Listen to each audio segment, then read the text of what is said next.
Selamat pagi Bu, perkenalkan nama saya Erika Adelina Borsimbolon. Saya dari Prodi Pendidikan Fisika NPM 1901080005. Di sini saya akan menjelaskan tentang metode pembelajaran.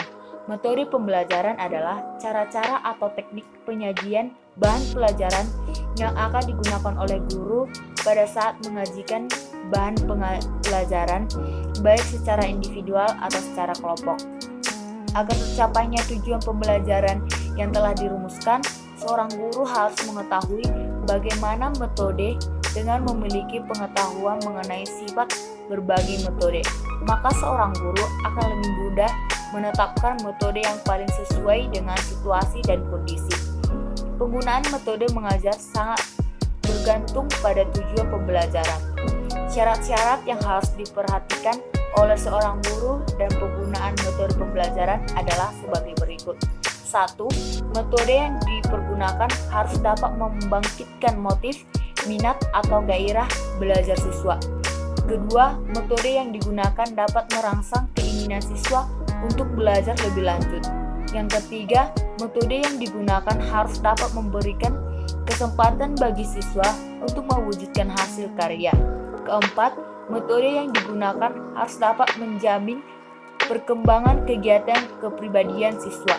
Kelima, metode yang digunakan harus dapat mendidik murid dan teknik belajar sendiri dan cara memperoleh pengetahuan melalui usaha pribadi.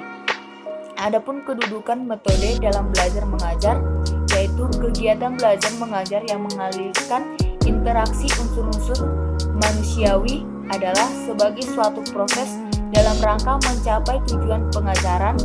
Salah satu usaha yang tidak pernah guru tinggalkan adalah bagaimana memahami kedudukan metode sebagai salah satu komponen yang ikut ambil bagian bagi keberhasilan kegiatan belajar mengajar. Dan analisa yang dilaksanakan, lahirlah pemahaman tentang kedudukan metode sebagai alat motivasi ekstrinsik, sebagai strategi pengajaran, dan sebagai alat untuk mencapai tujuan. Macam-macam metode pembelajaran ada berbagai jenis, yaitu memilih berbagai metode yang tepat untuk menciptakan proses belajar mengajar yang menarik. Ketepatan penggunaan metode mengajar tersebut sangat tergantung pada tujuan isi proses belajar mengajar. Ditinjau dari segi penerapannya, metode-metode ada yang tepat digunakan untuk siswa dalam jumlah besar dan ada yang tepat untuk siswa dalam jumlah kecil. Ada yang tepat digunakan dalam kelas atau di luar kelas. Di bawah ini akan diuraikan secara singkat beberapa metode mengajar. Yang pertama ada metode ceramah. Sudah sejak lama ceramah digunakan oleh para guru dengan alasan keterbatasan waktu dan buku teks. Hal ini menunjukkan adanya kecenderungan menganggap metode ceramah sebagai metode belajar mengajar yang mudah digunakan.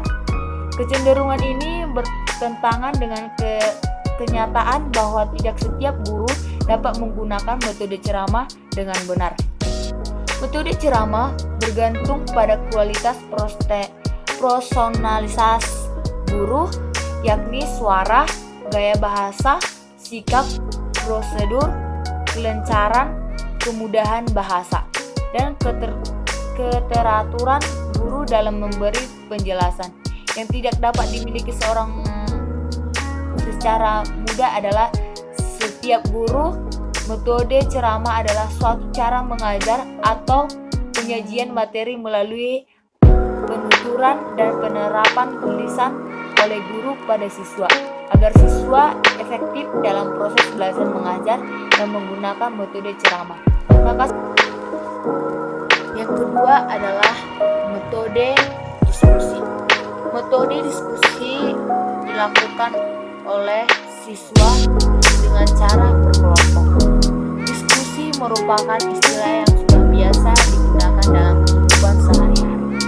Seringkali kita mendengar percakapan seperti di bawah ini. Kalau ada masalah, mari kita diskusikan bersama, atau segala sesuatu akan dapat kita selesaikan dengan baik